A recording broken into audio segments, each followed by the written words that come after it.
Hello there. Good evening. Good evening, and welcome to another episode of MXDTV on a Thursday night. What is it? Thursday the 8th, I think it is. Anyway, let's see. Melanie is saying hello. Hi, Melanie, my wife and executive producer, is present, and I'm assuming it sounds okay, Melanie. I shouldn't have done that. Okay. Yes, welcome to another episode of MXD TV. My name is Mark Delgado, or MXD for short. It looks like Jason Albright is with us, and I'm gonna have to. I'm blinder than normal this evening. It says, "There you are. Play something pretty," he says, and Melanie says, "This sounds great." Okay, hey, Jason from Sacramento is here. Jason and I lived together for quite a while. Oh, Henry's here. Hey, Henry from Fresno, California. Hey, Henry. Oh, I'm so glad you guys are here. My wife's here, Henry from Fresno, California, who employed me briefly. I think when I worked for you, Henry, that was one of the only jobs I never got fired from. You were so kind to me, and we had such a good time. And then Jason, my friend from Sacramento, lived with me for a while, and those were really wild times. So welcome to a special episode of MXD TV. This is episode 35 since I've started doing these live streams, and well, today is February 8th, and in a couple days will be February 10th, and it's kind of a big day for me. 15 years ago on February 10th, 2009, Michael and Annie are here. Colorado Bouquets are here. Yay. Hey, guys, how are you? Our old friends from San Diego are here. Great. Thanks for tuning in. So nice to have you guys here with us. I was just saying that 15 years ago on the 10th, so February 10th, I will have been sober for 15 years, which is, if you ever knew me from before, was what seems like an impossible thing. Really, it really is when you think about it. So, I mean, I realize most of the time, that's all I ever talk about is getting high and not getting high. But in particular, we'll talk about that quite a bit tonight, I suppose. We'll stroll down memory lane with some poems. And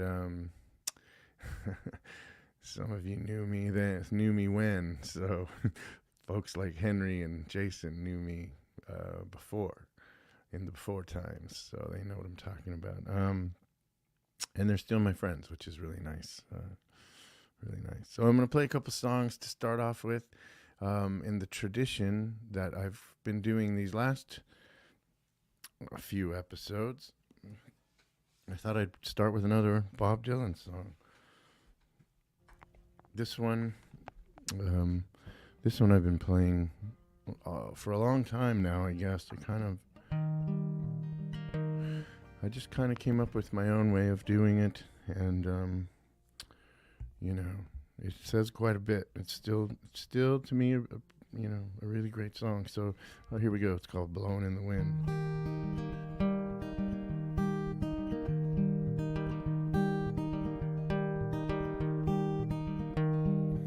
How many times? Yeah, whoops. How's it go?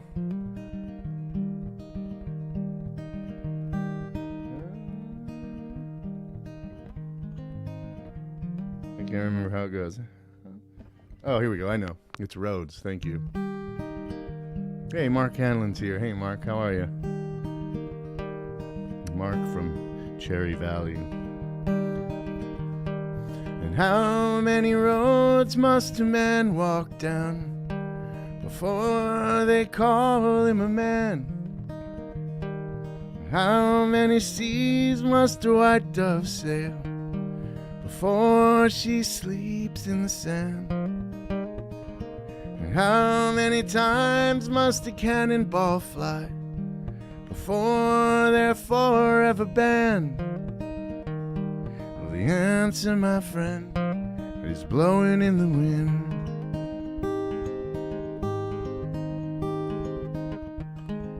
The answer is blowing in the wind.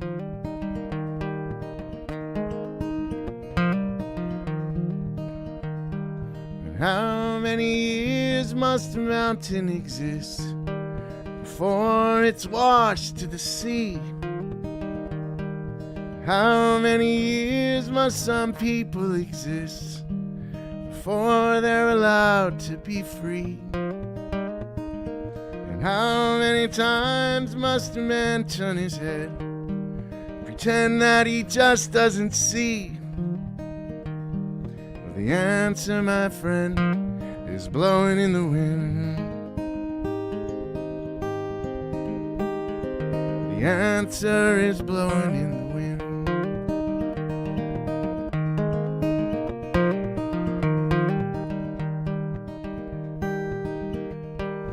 How many times must a man look up before he can really see the sky? And how many years must one man have before he can hear people cry?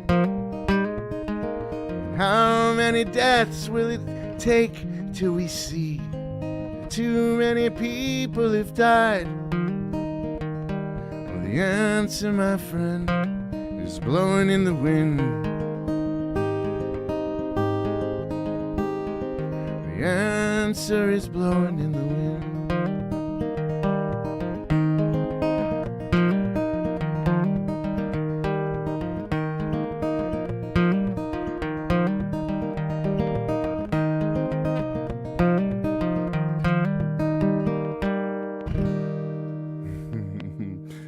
I remembered the words.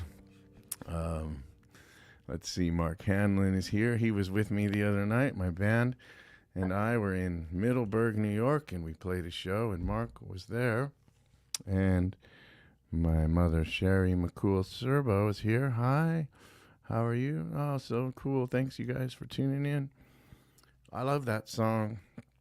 I love everything that song says. I think it kind of covers all the bases, you know. And I feel like when I decided to get sober finally and try to live some kind of life, you know, there's all these obstacles, and it's all about getting free, you know, freedom. And I don't know, that song kind of exemplifies that sentiment for me. I really love it. And so the other night, what was interesting was my band and I, we hadn't played in a really long time, so we were kind of winging it, and we had to play quite a while. We played almost 3 hours worth of music, and so we were winging it, and we were playing lots of stuff we hadn't played in a long time, or things that we didn't really quite know. And we played this song from my very first record, which is called High in a Neon Dive, and I recorded it with all my buddies back home in Fresno, Victor Sotelo, who produced it, and Peter Wolf, who also produced it and recorded it, and my good buddy Tom Madrano, who played guitar all over it. And it was a really great experience for me, and kind of, anyway, this is one of the songs off of that record, and that whole record was about me trying to get sober. And so we played this the other night with the band, and it was kind of it was kind of cool to play it. So I'm going to play it tonight. It's relevant. It's called And It Was Easier Said Than Done.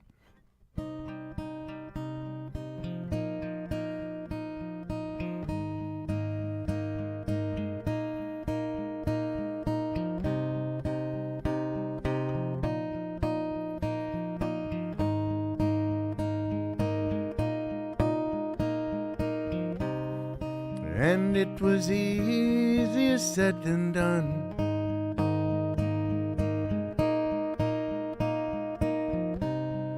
And it's time to heal all that you've begun.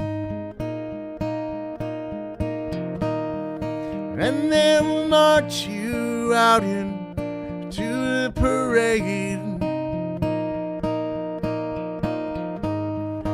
and you keep up with this charade.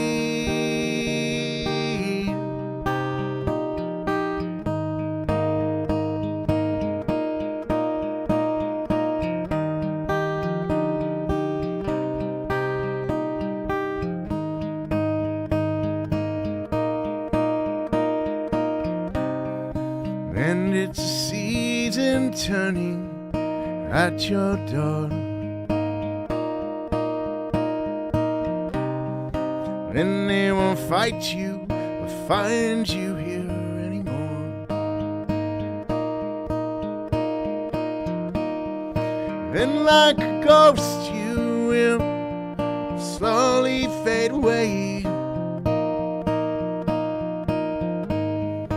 and you keep up with this charade.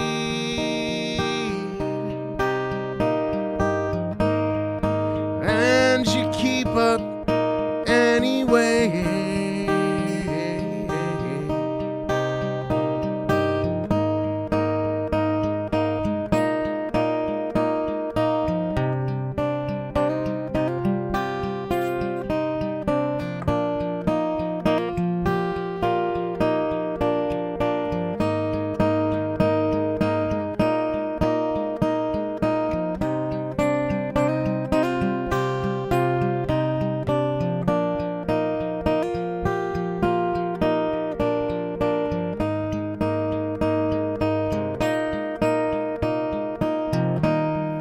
And they will march you out into the parade, and you keep up this charade.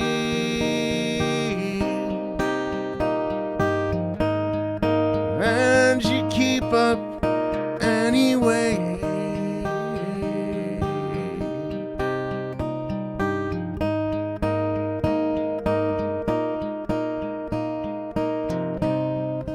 And it was easier said than done.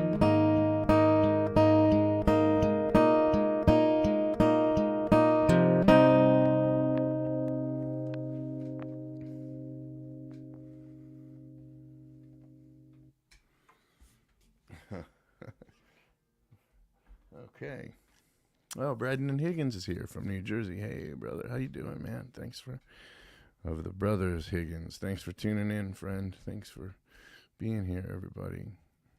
Oh, Melanie says beautiful, but she's my wife, so she always says that. I always wonder, she no, she's very supportive, but I feel very lucky.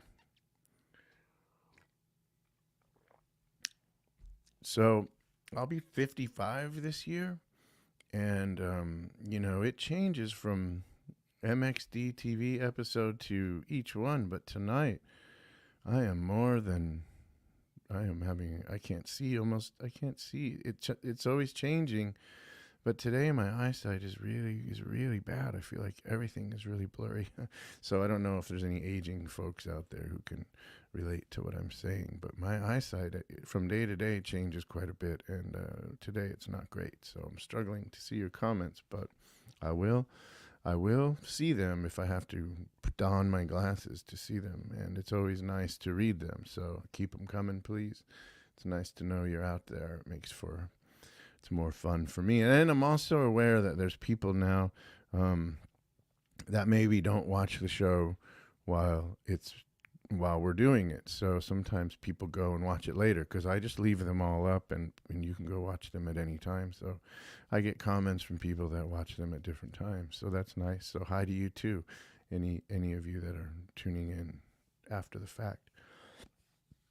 I'm going to read some poems tonight from the vault. These are the poets that really shaped me as a person. I was talking to my pal Mark Hanlon about this the other night in between sets. We were talking about poetry, and we were talking about how important it was to us. And I was just telling Mark how even in the throes of drug addiction and alcoholism, the thing that really saved me and the thing I really took refuge in was the poetry scene in Fresno, the poets that were there writing, and the other people that were in my age group going to Fresno State and City College writing poems, and the teachers that I had. So I'm going to read you this poem by, the undisputed poetry king of Fresno, and one of the great poets of our time, Mr. Phil Levine. This book was kind of changed my life. I when I got this book, this isn't the actual book, but it is this copy. It's Phil Levine's New Selected Poems, and I got it and I read this very first poem, and I remember not having read anything like it. It just had a tone to it, the shape of it. I'll show you what it looks like. The tone, the shape, the way it ends in particular. The language is all very Fresno. It's and I just spent like the next, I don't know, however many years of my life trying to write like this. But I mean, even the way it looks, I don't know if you can see that, but it has these, it just kind of blew my mind. And it's called, this poem's called Lights I Have Seen Before. It goes like this. The children are off somewhere, and when I waken, I hear only the buzz of current in the TV and the refrigerator, groaning against the coming day. I rise and wash. There is nothing to think of except the insistent push of water and the pipe's cry against the water. I shave carefully, wanting to say something to someone, wanting to ease myself away from the face that is faintly familiar. Later, at my desk, a young girl cries against the past and the new world she is afraid to enter. She puts her head down, trying to hide what I hear, trying to ask for understanding, and quiets, and leaves the memory of no word I can understand. On the way home, houses that are insane spread on my left hand and on my right. I drive on the road between the cry of matter and the cry of those whose lives are here. What is there to choose but failure? What can one say to oneself that will make it believable? And I am on my block, slowing for clusters of children who hear nothing. My next door neighbor sees me and waves as I pass and goes on chasing behind the power mower in a spray of grass, and lights come on where I have seen them before. There's so many little lines in here that are just emblematic to me of the Fresno poets, and that ending always got me. I love that poem. I love this book. It changed my life. I'll talk about my I had a poetry teacher in City College, at Fresno City College, named Dwayne Rail, and I'm going to read a poem of his a little bit later. And he pulled me aside and he said, you know, you need to read somebody other than Phil Levine, he told me. Because he knew I was trying to copy Phil Levine. And Dwayne Rail was an amazing teacher and man in my life. But the next pivotal poet in my life, and when I knew him, I didn't know he was a poet. I think it was his first year teaching at Fresno High. I was a sophomore. I was in 10th grade, and I was drinking pretty heavily and using drugs already pretty heavily. And I didn't really go to any of my classes, but I'd go to Marty Williams' class. This is his last book of poetry. It's called Game. He goes by M.L. Williams. And Marty used to play basketball with us. And he introduced me to Peter Gabriel. I've been a lifelong Peter Gabriel fan. He used to encourage me to write, and I think I told you this story, Mark Hanlon. But we would do these free writes, and I'd show up pretty drunk to his class, and I would do these stream of consciousness writes. And he caught up to me one day after class, and I thought he was going to be mad at me, but he said, "Hey man," he goes, "You ever read Naked Lunch by William Burroughs?" So he was recommending all kinds of great books to me and art, and he was really pivotal teacher for me. It was he was the main reason I'd go to any class at all. So he came out with this book not too long ago called Game, and I'm going to read this poem in here called Van Ness.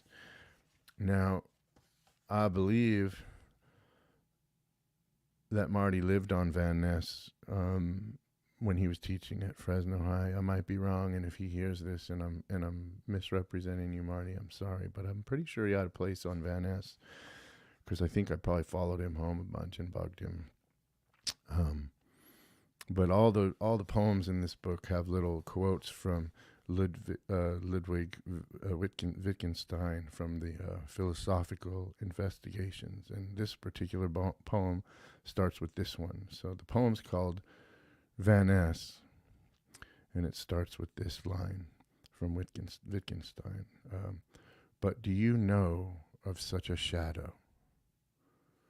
And then the poem goes like this.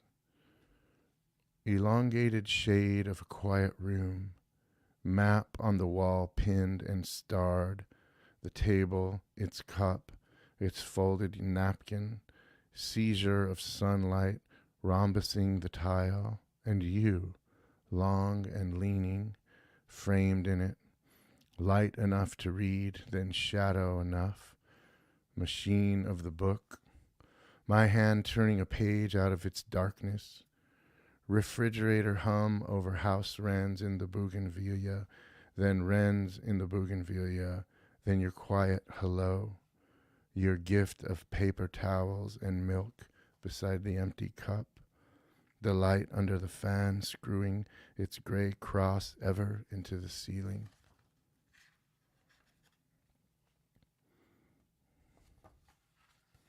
And you can see the shape of this one. It's very similar to, it's not centered, but it has a similar vibe, I think,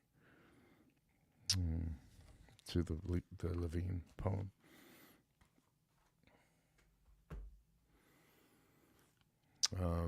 I thought I would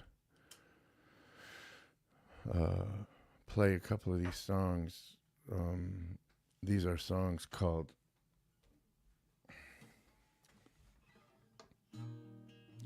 I gotta move this.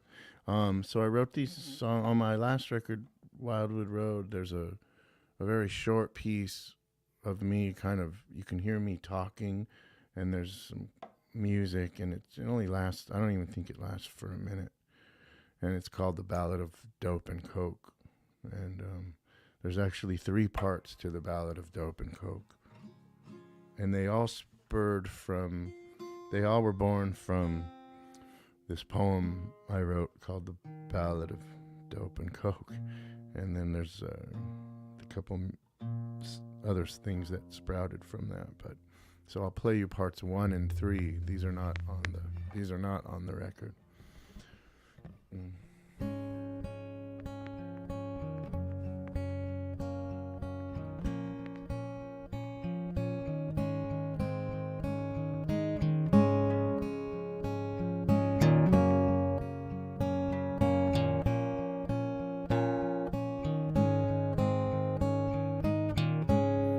Rain spills from the roof and down the windows if there is no air, only water.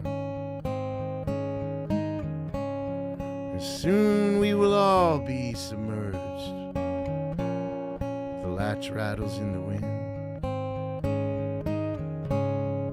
Once when I was 5, I slipped along the bottom of an underground pool that had been emptied out.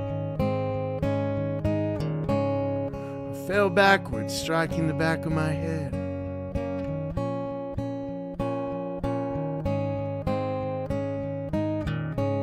It was like walking along the surface of the moon, which I've always wanted to do, you know. Or maybe meandering the dunes of Mars in defiance of the atmosphere. Who cares if it rains or if if the wind becomes forceful enough to unwind me from my spot here on this earth, I was never here anyway. I was always someplace else.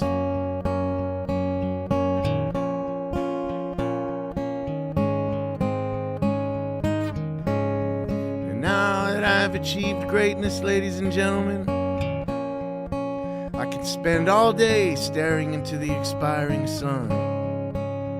The one thing I have never understood and I've relied upon entirely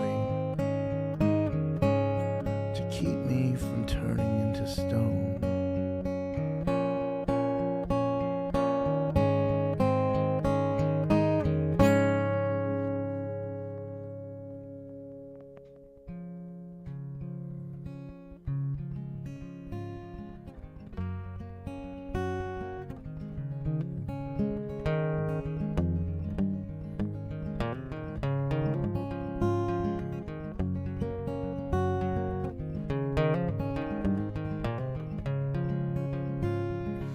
I couldn't stay in line, so I got out of line. Crossed the railroad tracks without ever looking back. Motel row, one more time. Now there's a feeling that I get when I can't see what's coming next. Stepped up to the table and I placed a losing bet. Motel row, I'm home again. Yes, there was a time when my life seemed to be just fine.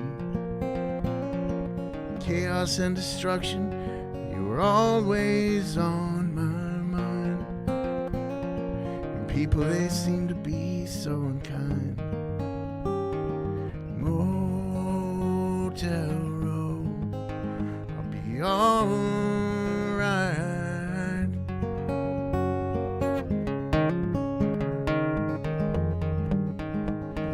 And if you see me on the street, wonder why I look so beat. I always start out winning, but I end up in defeat. Motel row, you saved my seat. Crawling around on the floor, always looking for a little more. I always wondered what was behind that door. The busted dreams of women and the solemn marks of men. Motel row, you ain't my fucking friend. Motel row, you win again.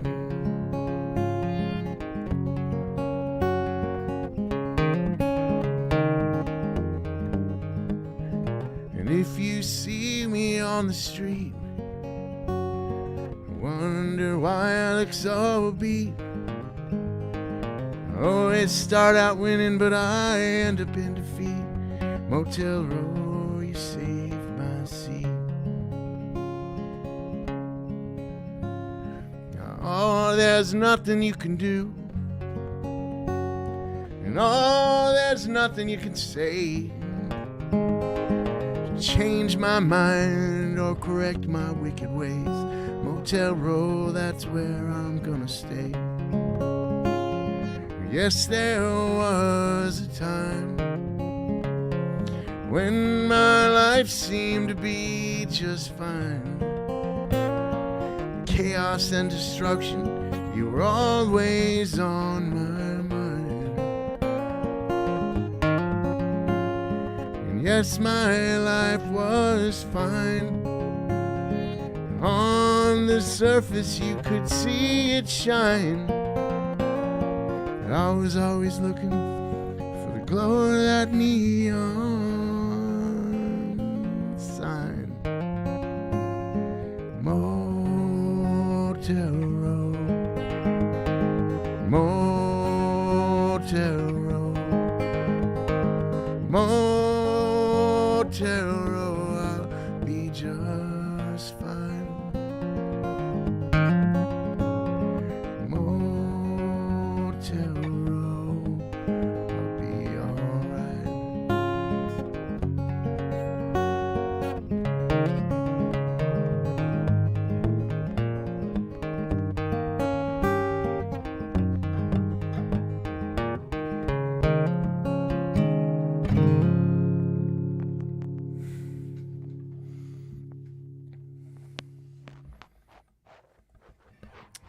All right. So Henry will know what I'm talking about. Henry's from Fresno. If you're still out there, Henry. Oh, thanks, Brendan. Brendan wrote, sounding good. Thanks, man. Appreciate that. So where I grew up on McKinley Avenue, and just down the street from where I lived was these old was Freeway 99 or the Golden State Boulevard, and there was all these motels there. Back in the day, used to be a really happening spot, but by the time I was around, it was a den of, iniquity. And I remember being a kid and thinking, and we lived really close to this place, and you'd see all the people out there, and you would just think like, wow, how do people end up there? How do people end up out there? I remember seeing a girl I went to school with out there long before I ended up out there myself. But I remember seeing her and thinking like, wow, what the hell happened to her, man? Like, how the fuck did she get out there? And I ended up out there too, and I don't know how. I don't know how it happened, and I couldn't escape. And no matter where I went, I left Fresno and I went to Sacramento, and I'd find the same kind of place, and then I left Sacramento and went back to Fresno, and then I had to leave Fresno again, and I went down to San Diego, and I was okay for a little while, but then, there's a place down there called 16th and Imperial downtown, and it's kind of the same thing. It's a mini Skid Row, really. It's a mini, LA has Skid Row, and in San Diego they have a mini one, and I'd end up down there, and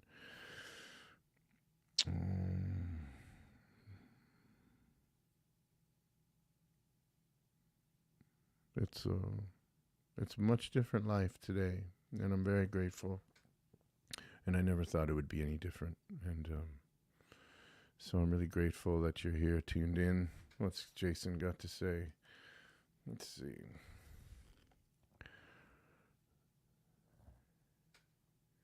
What's the use of all the shit you try to do? That's right. Jason knows. That's a quote. That's from a song I had called 16th and Imperial. That's right. That's right. I forgot about that song. So that's right. The chorus was, anyway, that was in the song. Right. What's the use of all the shit you try to do? That's what it felt like. And let's see. Oh. Okay. We're right on time. So, once again, thank you for joining me. I'm going to read you some more poems now. And I want to talk about this gentleman named Dwayne Rail, who has passed away. I'm going to drink from my Jennifer Meharry tea mug here.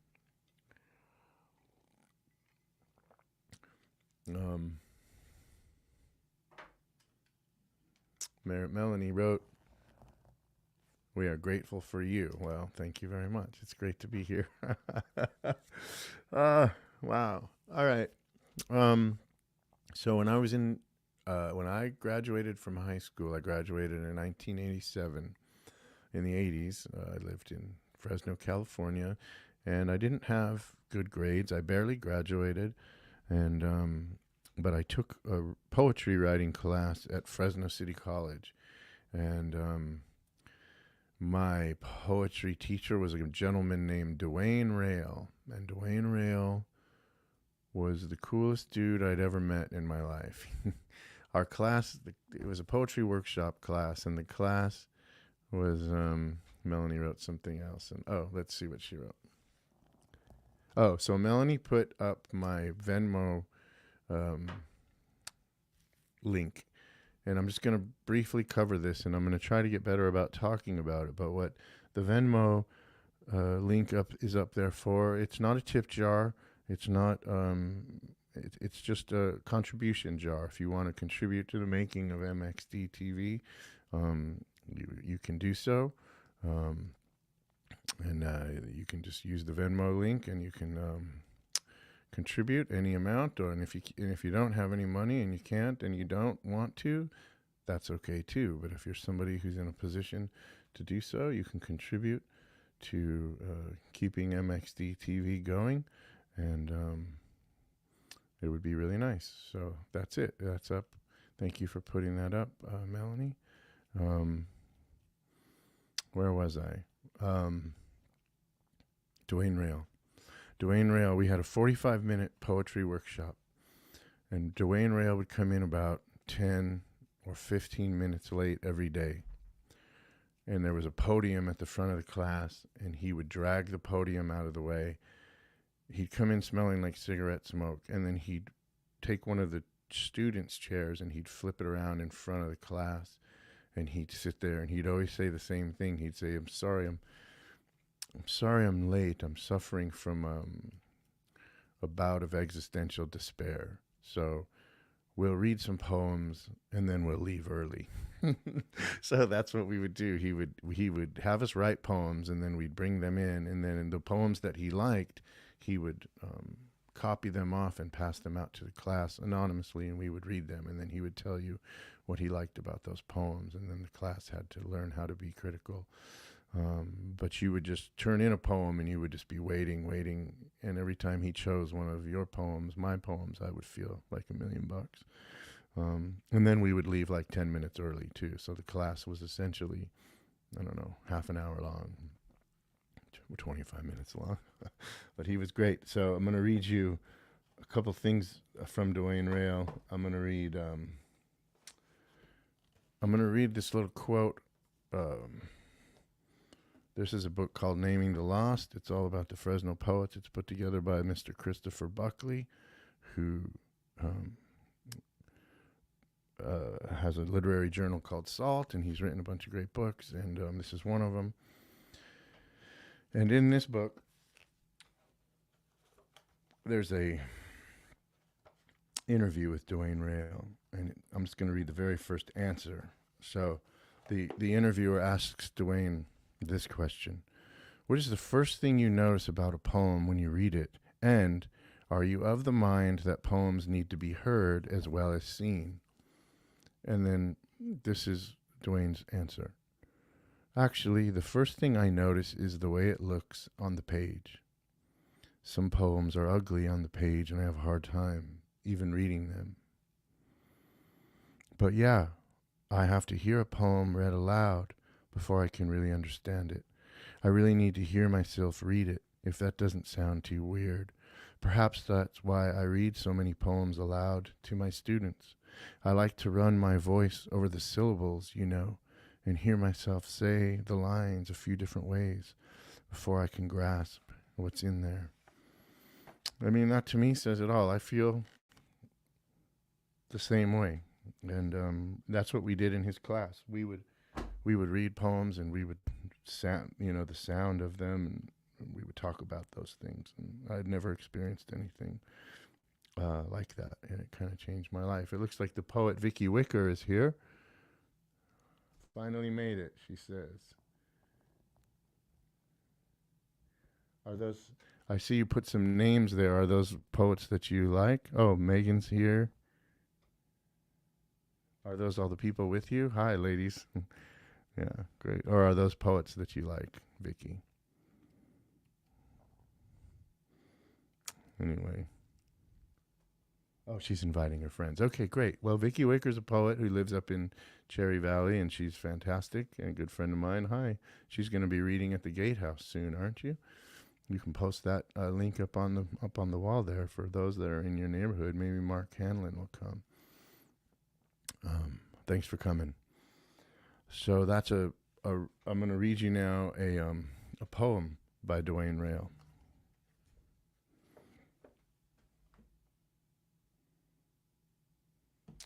This is a poem by Dwayne Rail, and there's a bit of a theme going to be happening here with the rest of these poems, um, as you'll see. But this one is called Going Home Again, poem for my father.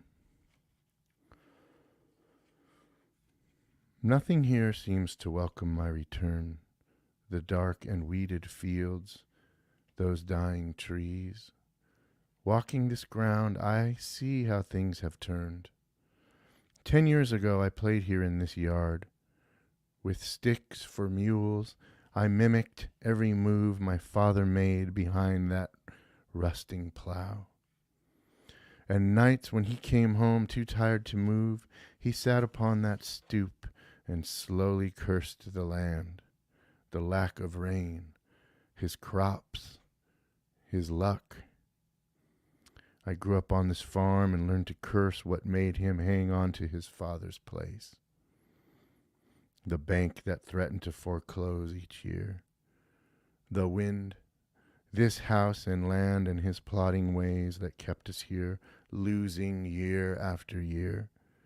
How much it marked him. Indeed, my father's face I can still see, grown old as dirt, the lines like furrows in the stubble of his face.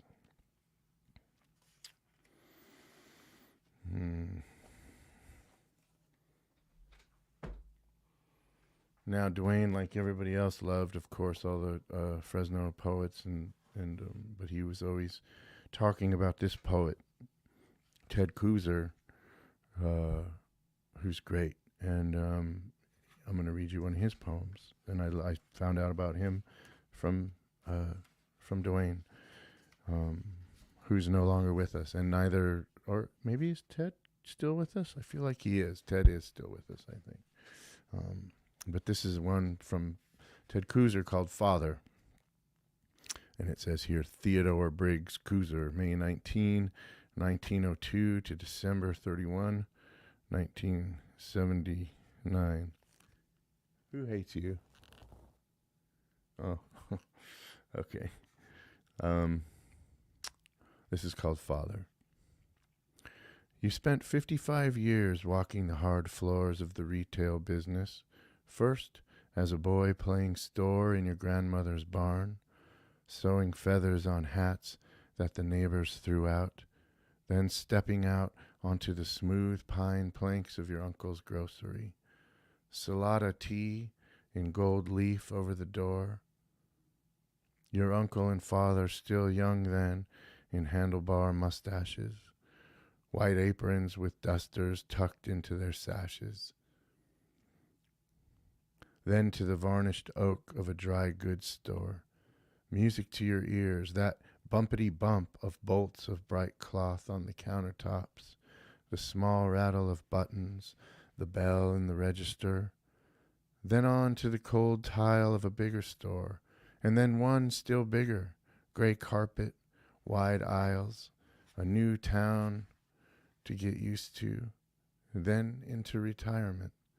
A few sales in your own garage, the concrete under your feet. You had good legs, Dad, and a good storekeeper's eye. Asked once if you remembered a teacher of mine, you said, I certainly do, size 10, a little something in blue. How you loved what you'd done with your life. Now you're gone and the clerks are lazy, the glass cases smudged, the sale sweaters pulled off on the floor. But what good times we had before it was over.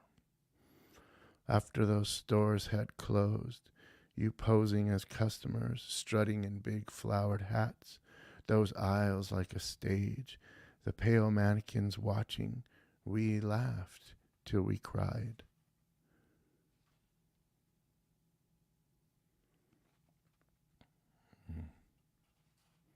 I love that poem. Wow, it's nice.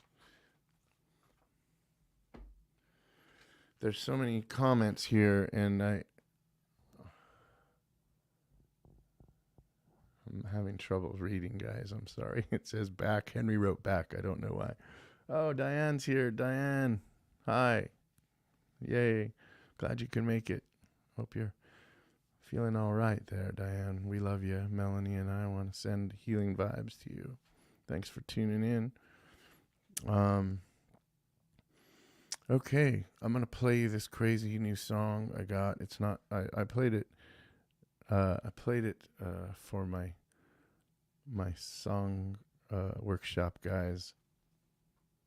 Oh, he wrote, I left for a minute. I had to, and now he's back. Okay, welcome back, Henry. I have a little core group of, Diane, glad you're here, Melanie says. I have a little core group of songwriters that I hang out with and workshop songs with, and this one I played for them a while back, and they laughed and they said they liked it, but they weren't sure it was a song. So I'm not sure it is either, but we're going to try it. So, when one lives the way I did for so long, there's a couple things I want to say, I guess, about it. I remember the one thing I always used to say, I had this like story in my head, because I was always in these places, you know, and driving around and in sketchy places, and I thought, if the cops stop me, I'm going to tell them that I'm doing research for a book. And I thought that would work, you know. I thought like maybe that would work, as if I wasn't just blasted out of my mind and totally insane, and they would see that. I thought if I told them I was a writer researching a story, that I could get away with it somehow. The other thing was that I remember the gentleman who was my, hey, Sam Pereira, one of the great Fresno poets, is here.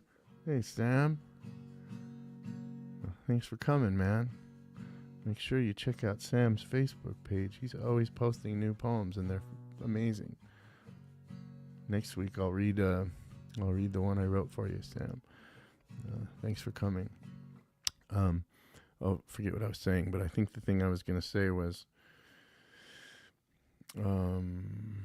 I was always flirting with death. Oh, the gentleman who was my sponsor, the gentleman who saved my life, used to tell me he saw tombstones in my eyes when he met me.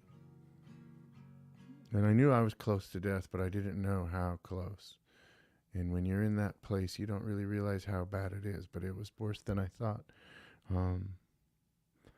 But since I've gotten sober, I feel like I'm more obsessed with death than I was when I was flirting with it all the time. So maybe I'm just more aware of it now. But this is called You Can't Stop Thinking About Your Own Death.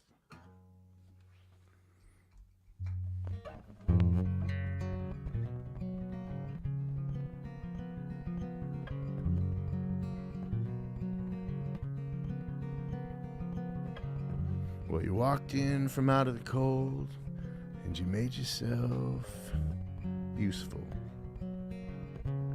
for the first time in your whole goddamn life.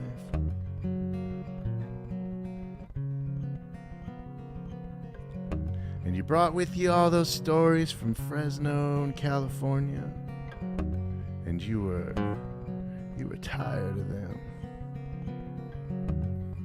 You were always talking about some unseen force or something that had a hold of you and had wrangled you to the ground.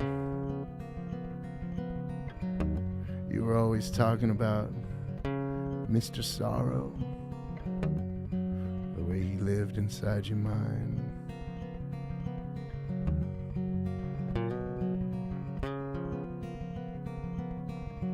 And remember that time you found a black widow living underneath the arm of your couch?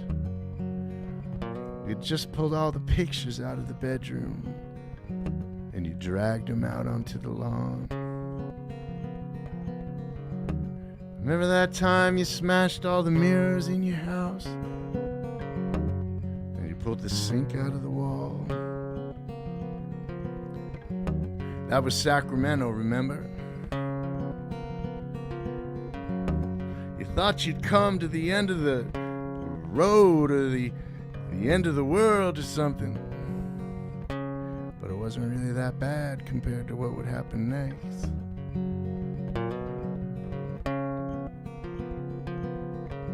Remember San Diego? 16th and Imperial. All those people living out there on the street. Remember that time you drove that guy down to Los Angeles? Drove around Skid Row for a while. Oh, whoa, man. It was all there. You drove around Skid Row for a while. You thought you'd never come back from there.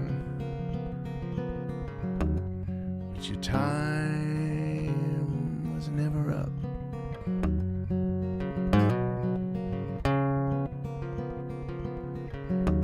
And now that you're safe, much safer than you've ever been,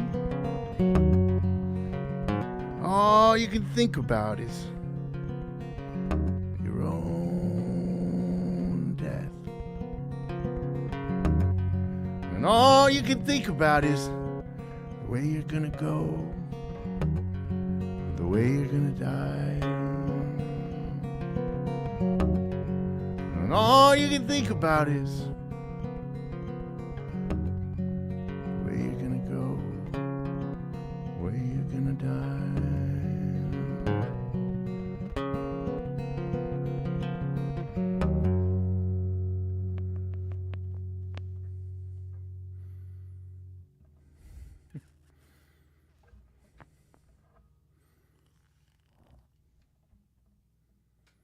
You remember when the sink was in the wall? You lived with me in that place where I pulled the sink out of the wall, Jason.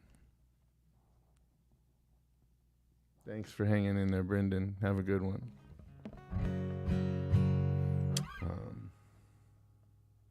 All right, we're getting close to the end. I'm going to... Let's see, what should I do here? I think I'm going to read this long poem and play one more song, and that should get us to where we need to be. I think, what do you guys think about that? Should I play one more song and read the long poem, or just read the long poem? I don't want to keep you too long. I think that's what I'll do.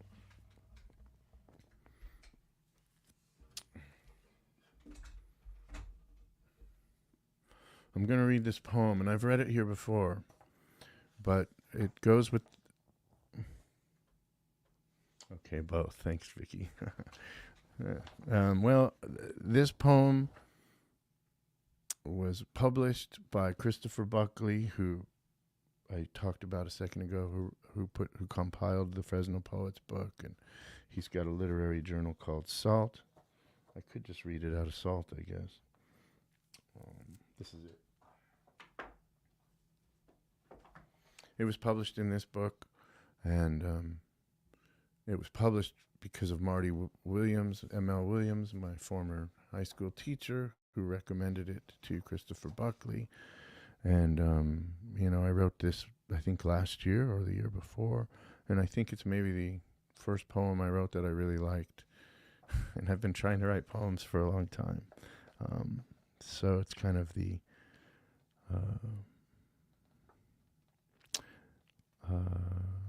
what's the word I want? Anyway, it's because of all those guys and all these people that I've been talking about that this poem came to be, and it's also for my father. And it's called Light is Transitory and Always Failing, for my father. It's kind of long. It's in sections, and this is section 1. My daughter was 4 when we were attacked by wasps in the front yard of our house in upstate New York, where we weathered the early years of her life, the pandemic, and my father's death. I was stung first. A dark scout from a nest in the ground crept inside the lip of my boot and pierced my calf, a signal to the rest to defend the queen at all costs. 2.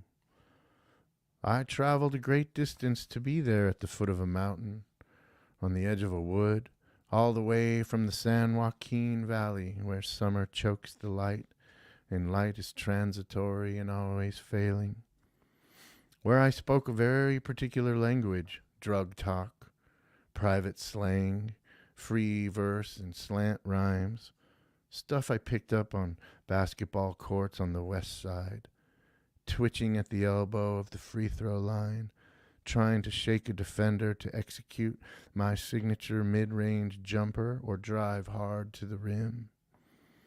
Leaving the ground with the ease I had then, my head humming with Mexican red hair, sensimilla, and gangsters' voices echoing off of the hardwood and vaulted ceilings of home's playground, gymnasium.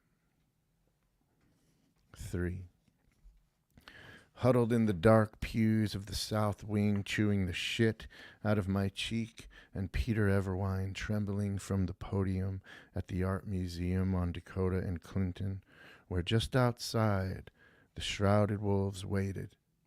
And inside I was learning how to use words and images to change the dismal scenery of the Central Valley and the seemingly hopelessness of my cause. It was the first time I had heard a wrist compared to a star, or anything really. What an elegant word, wrist. Oh, what an infinitesimal piece of dust I was then.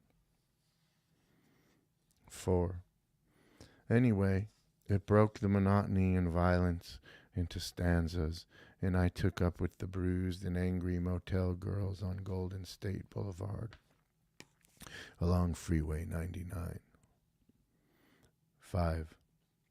I thought then that I wanted to become a minister, and I chose a path not unlike Jesus, who also favored the company of prostitutes, and walked out across the water and spoke to fishermen from the impossible twinkling waves, and laid waste to the money changers with a whip he must have borrowed, or up until then kept like a secret to himself. And who knew he knew how to use such a thing? Who knew? Once, evangelizing on the street, the group I was with turned their backs on a drunk, begging for change, and they did it, I know, because they knew not what it was to need a drink. And so they missed an opportunity for salvation. After all, was it not Christ himself, torn and bleeding, beat all the way down to shit, asking for $1 or $2 there on Olive Avenue among the lepers and the stoned? Earl the Pearl, whirling with his hand out, a human turnstile. 6. We had stumbled upon something as old as a hive of wasps buried in the ground, an invisible pestilence, moving from one pair of lungs to another, one cruel gesture at a time, blacked out beneath a swarm of bees. It came to nothing, my wanting to be a priest or a scholar. In my mind it was the same thing. Whip merchants, piss off Pharisees, write a poem about the futility of fishing, and finally bring the adrift back to the shore, one by one, to breathe relief. But I guess I didn't know how tough things had become. Christ. 7. My father departed this earth in stages. It makes sense when you think about it. His mind cut out before his body did. He was a marathon runner, and the whole gist is to turn off the brain and settle into some type of rhythm despite the pain. He did, however, go down swinging at the minimum wage workers and indifferent bureaucrats who had assumed control of his life. He was a man who had learned about freedom on his own terms. Time, his nemesis and companion. He mastered the sub-6-minute mile and the 8-hour-plus workday. Then, in glue gun shoes, left the earth in long exploratory flights of time and space and endurance.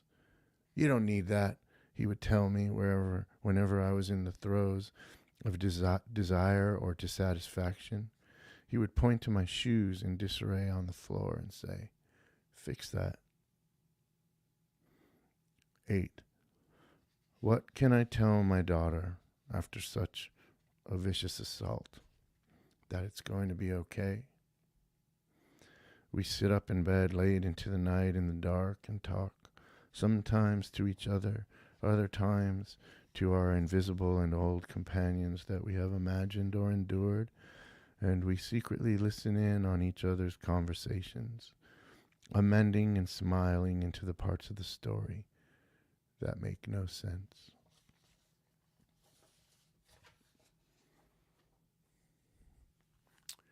Well, I see most of you are still here, so thank you for listening. Thanks for hanging in there with me and for being here.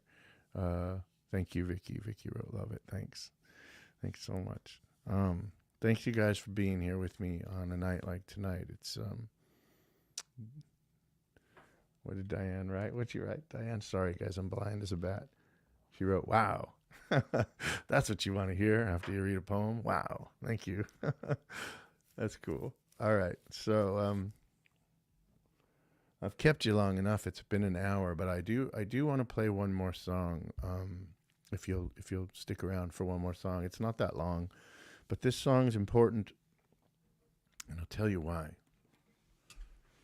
When I was living in San Diego and I was at the end of my rope, so to speak, and I was dying, and this is right before I got sober, I used to hide. I live on, I can't read that. I used to live on the third story of this building. Oh, you're welcome. Thank you. And I lived on the third story of this building owned by this older couple. It was the third floor of their house. And I had blankets up all over the windows, and I would take a highlighter and I would go through the New York Times and the, thanks Annie. Annie said something, but I can't read it. Oh, thanks Annie. So I would do this thing with a highlighter where I would I'd get the LA Times and the New York Times, and I would look for clues. Somebody was talking to me through the papers, and I would highlight the things, and I'd cut them out of the papers, and I had them up all over the wall. And people would come to my door, and I wouldn't answer the door, and I was totally crazy. And my buddy Russ Little used to burn CDs for me. Emily's here. Hey, Emily, what's going on? Thanks, Emily. Thanks for tuning in. My buddy Russ Little used to burn CDs for me, and he knew I wouldn't answer the door, so he'd leave them on the windshield of my car. And one of the CDs he burned for me was Townes Van Zandt live at the Old Quarter. And there was a song on there called The Cocaine Blues. And I wanted to learn how to play it. And I wanted to learn how to play like Townes Van Zandt. And I was, after I got kicked out of that apartment, I was in the last place I was going to live. I was living before I got sober. I had only one guitar left. I had hawked all my equipment, all my guitars, and I had this old Framus guitar. It's over here. You can't see it, but there was somebody over at my house, and we were getting high together. We were doing meth, smoking meth, and it was totally insane. I mean, I'd been up for days and days, like I would do at the time, and I played her this song. She said, "Oh, you always have that guitar there. Do you know how to play it?" And I said, "Well, not really," which was true. But she said, "Play me a song." And I played her this song.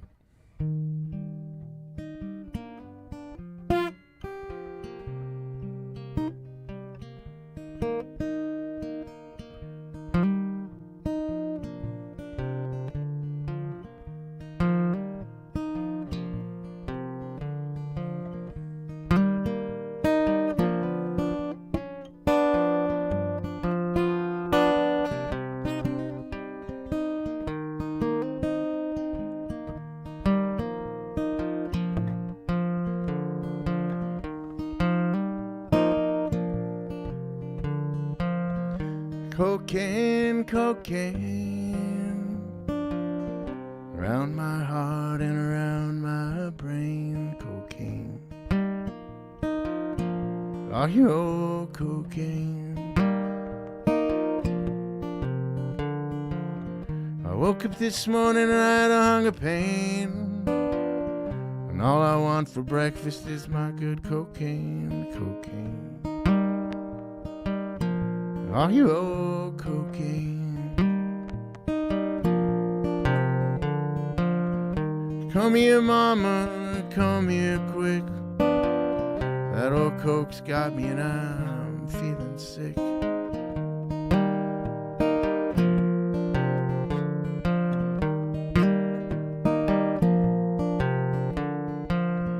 Get out of here, mama, I thought you understood. You got no connection, so you're no damn good to me.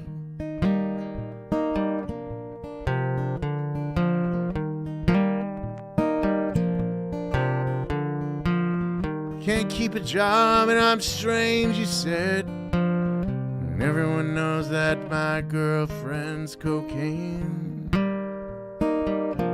That's my sweetheart cocaine. Locked inside and I don't make a sound. Well, I hear you knocking, but I ain't coming out. Cocaine, just me and my old cocaine.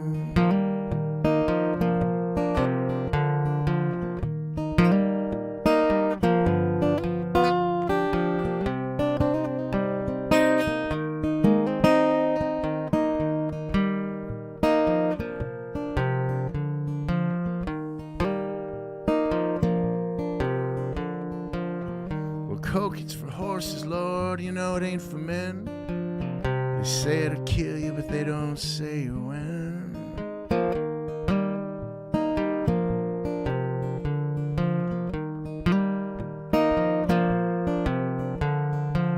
Well, you know, I don't do that stuff anymore, man. You know, I got a wife and a job and a dog and a car.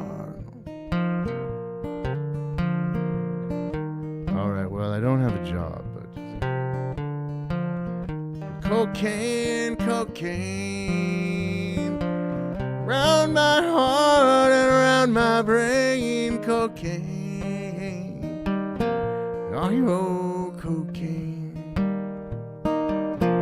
Are you old cocaine? Are you old cocaine? Are you old?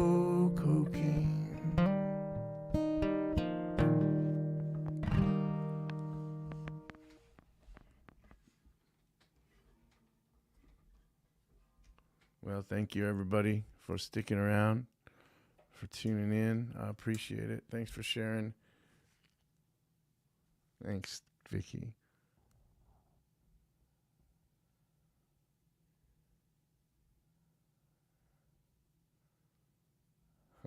Thanks, you guys.